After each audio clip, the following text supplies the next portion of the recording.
नमस्कार। श्रीमद्भागवत महापुराण के प्रथम स्कंद के 10 अध्यायों का हम लोग अध्ययन कर चुके हैं और अब 11वां प्रारंभ करने जा रहे हैं। ओम नमो भगवते वासुदेवाय नमः। अथ 11वां अध्याय। द्वारका में श्री कृष्ण का राजोचित स्वागत। सूत जी कहते हैं, श्री कृष्ण जी ने अपने समृद्ध आनर्त देश में पहुंचकर वहां के लोगों की विरह वेदना बहुत कुछ शांत करते हुए अपना श्रेष्ठ पांचजन्य नामक शंख बजाया। भगवान के होठों की लाली से लाल हुआ वह श्वेत वर्ण का शंख बजते समय उनके कर कमलों में ऐसा शोभायमान हुआ जैसे लाल रंग के कमलों पर बैठकर कोई राजहंस उच्च स्वर से मधुर गान कर रहा हो। भगवान के शंख की वो ध्वनि संसार के भय को भयभीत करने वाली है। उसे सुनकर सारी प्रजा अपने स्वामी श्री कृष्ण के दर्शन की लालसा से नगर के बाहर निकल आई। भगवान श्री कृष्ण आत्माराम हैं। वे अपने आत्मलाभ से ही सदा सर्वदा पूर्ण काम हैं। फिर भी जैसे लोग बड़े आदर से भगवान सूर्य को भी दीपदान करते हैं, वैसे ही अनेक प्रकार की भेंटों से प्रजा ने श्री कृष्ण जी का स्वागत किया। सबके मुख कमल प्रेम से खिल उठे। वे हर्ष गदगद वाणी से सबके सुहृद और संरक्षक भगवान श्री कृष्ण की ठीक वैसे ही स्तुति करने लगे जैसे बालक अपने पिता से अपनी तोतली बोली में बातें करते हैं। स्वामिन, हम आपके उन चरण कमलों को सदा सर्वदा प्रणाम करते हैं जिनकी वंदना ब्रह्मा, शंकर और इंद्र तक करते हैं, जो इस संसार में परम कल्याण चाहने वालों के लिए सर्वोत्तम आश्रय है, जिनकी शरण ले लेने पर परम समर्थ काल भी एक बाल तक बांका नहीं कर सकता। विश्वभावन आप ही हमारे माता, सुहृद, स्वामी और पिता हैं। आप ही हमारे सद्गुरु और परम आराध्य देव हैं। आपके चरणों की सेवा से हम कृतार्थ हो रहे हैं। आप ही हमारा कल्याण करें। आहा, हम आपको पाकर सनाथ हो गए, क्योंकि आपके सर्व सौंदर्य सार अनुपम रूप का हम दर्शन करते रहते हैं। कितना सुंदर मुख है, प्रेम पूर्ण मुस्कान से स्निग्ध चितवन। यह दर्शन तो देवताओं के लिए भी दुर्लभ है। कमल नयन श्री कृष्ण, जब आप अपने बंधु बांधवों से मिलने के लिए हस्तिनापुर अथवा मथुरा ब्रजमंडल चले जाते हैं, तब आपके बिना हमारा एक एक क्षण कोटि कोटि वर्षों के समान लंबा हो जाता है। आपके बिना हमारी दशा वैसी हो जाती है जैसे सूर्य के बिना आँखों की। भक्त वत्सल भगवान श्री कृष्ण प्रजा के मुख से ऐसे वचन सुनते हुए और अपनी कृपामयी दृष्टि से उन पर अनुग्रह की वृष्टि करते हुए द्वारका में प्रविष्ट हुए। जैसे नाग अपनी नगरी भोगवती यानी पातालपुरी की रक्षा करते हैं, वैसे ही भगवान की वो द्वारकापुरी भी मधु, भोज, दशार, अहर, कुकुर, अंधक और वृषवंशी यादवों से उनके पराक्रम की तुलना और किसी से भी नहीं की जा सकती सुरक्षित थी। वो पुरी समस्त ऋतुओं के संपूर्ण वैभव से संपन्न एवं पवित्र वृक्षों और लताओं के कुंजों से युक्त थी। स्थान स्थान पर फलों से पूर्ण उद्यान, पुष्प वाटिकाएँ एवं क्रीड़ावन थे। बीच बीच में कमल युक्त सरोवर नगर की शोभा बढ़ा रहे थे। नगर के फाटकों, महल के दरवाज़ों और सड़कों पर भगवान के स्वागतार्थ बंधनवारें लगाई गई थी। चारों ओर चित्र विचित्र ध्वजा पताकाएँ लहरा रही थीं, जिनसे उन स्थानों पर घाम का कोई प्रभाव नहीं पड़ता था। उसके राजमार्ग, अन्यान्य सड़कें, बाजार और चौक झाड़ बुहार कर सुगंधित जल से सींच दिए गए थे और भगवान के स्वागत के लिए बरसाए हुए फल, फूल, अक्षत, अंकुर चारों ओर से बिखरे हुए थे। घरों के प्रत्येक द्वार पर दही, अक्षत, फल, ईख, जल से भरे हुए कलश, उपहार की वस्तुएं और धूप दीप आदि सजा दिए गए थे। उदार शिरोमणि वसुदेव, अक्रूर, उग्रसेन, अद्भुत पराक्रमी बलराम, प्रद्युम्न, चारुदेशन और जाम्बवती नंदन सांब ने जब ये सुना कि हमारे प्रियतम भगवान श्री कृष्ण आ रहे हैं, तब उनके मन में इतना आनंद उमड़ा कि उन लोगों ने अपने सभी आवश्यक कार्य, सोना, बैठना और भोजन आदि छोड़ दिए। प्रेम के आवेग से उनका हृदय उछलने लगा। वे मंगल शकुन के लिए एक गजराज को आगे करके सत्ययन पाठ करते हुए और मांगलिक सामग्रियों से सुसज्जित ब्राह्मणों को साथ लेकर चले। शंख और तुरही आदि बाजे बजने लगे और वेद ध्वनि होने लगी। वे सब हर्षित होकर रथों पर सवार हुए और बड़ी आदर बुद्धि से भगवान की अगवानी करने चले।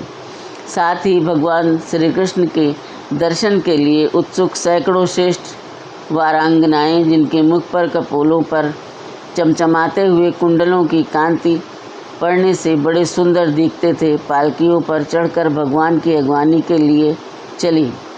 बहुत से नट, नाचने वाले, गाने वाले, विरध, बखानने वाले, सूत, मागर और वंदीजन भगवान श्री कृष्ण के अद्भुत चरित्रों का गायन करते हुए चले।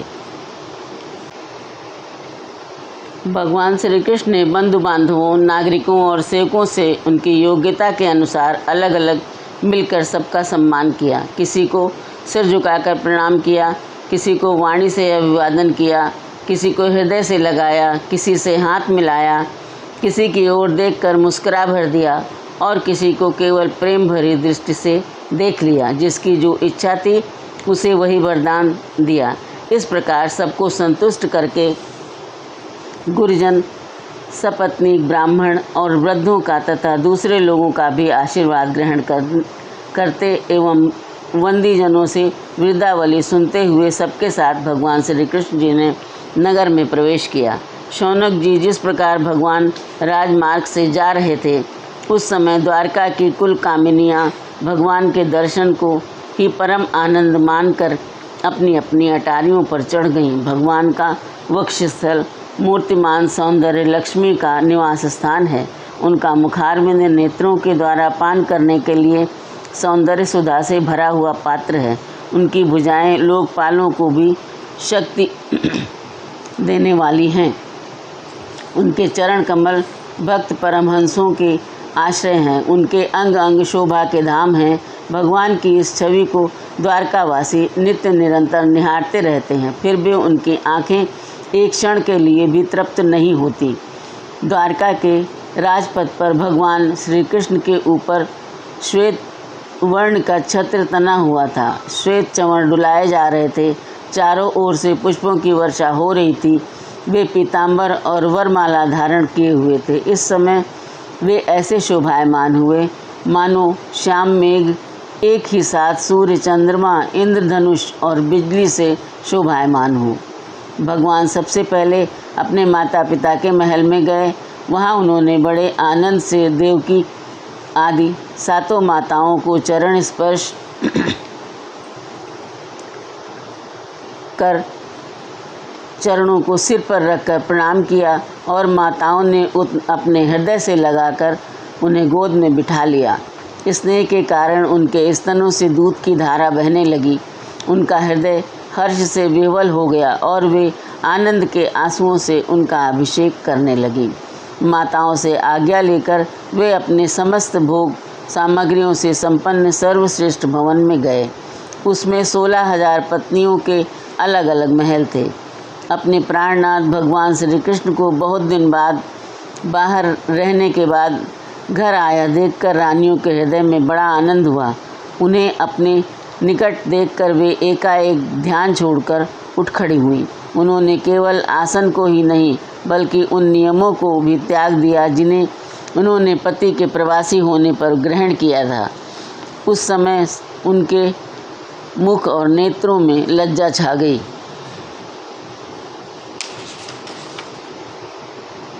भगवान के प्रति उनका भाव बड़ा ही गंभीर था।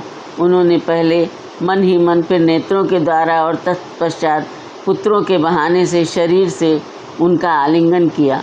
शौनक जी उस समय उनके नेत्रों में जो प्रेम के आंसू छलक आए थे, उन्हें संकोचवश उन्होंने बहुत रोका, फिर भी विवशता के कारण वे ढलक ही गए। यद्यपि भगवान श्री कृष्ण एकांत में सर्वदा ही उनके पास रहते थे, तथापि उनके चरण कमल उन्हें पद पद पर नए नए जान पड़ते। भला स्वभाव से ही चंचल लक्ष्मी जिन्हें एक क्षण के लिए भी कभी कहीं नहीं छोड़ती, उनकी सन्निधि से किस स्त्री की तृप्ति हो सकती है। जैसे वायुवासों के संघर्ष से दावानल पैदा करके उन्हें जला देता है, वैसे ही पृथ्वी के भारभूत और शक्तिशाली राजाओं में परस्पर फूट डालकर बिना शस्त्र ग्रहण किए ही भगवान श्री कृष्ण ने उन्हें कई अक्षौहिणी सेना सहित एक दूसरे से मरवा डाला और उसके बाद आप भी उपराम हो गए। साक्षात परमेश्वर ही अपनी लीला से इस मनुष्य लोक में अवतीर्ण हुए थे और सहस्त्रों रमणी रत्नों में रहकर उन्होंने साधारण मनुष्य की तरह क्रीड़ा की, जिनकी निर्मल और मधुर हंसी उनके हृदय के उन्मुक्त भावों को सूचित करने वाली थी, जिनकी लजीली चितवन की चोट से बेसुध होकर विश्वविजयी कामदेव ने भी अपने धनुष का परित्याग कर दिया था। वे कमनीय कामनियाँ अपने काम विलासों से जिनके मन में तनिक भी क्षोभ नहीं पैदा कर सकी, उन असंग भगवान श्री कृष्ण को संसार के लोग अपने ही समान कर्म करते देखकर आसक्त मनुष्य समझते हैं। ये उनकी मूर्खता है। यही तो भगवान की भगवत्ता है कि वे प्रकृति में स्थित होकर भी उसके गुणों से कभी लिप्त नहीं होते। जैसे भगवान की शरणागत बुद्धि अपने में रहने वाले प्राकृत गुणों से लिप्त नहीं होती। वे मूढ़ स्त्रियां भी श्री कृष्ण को अपना एकांत सेवी स्त्री परायण भक्त ही समझ बैठी थी, क्योंकि वे अपने स्वामी के ऐश्वर्य को नहीं जानती थी। ठीक वैसे ही जैसे अहंकार की वृत्तियां ईश्वर को अपने धर्म से युक्त मानती हैं।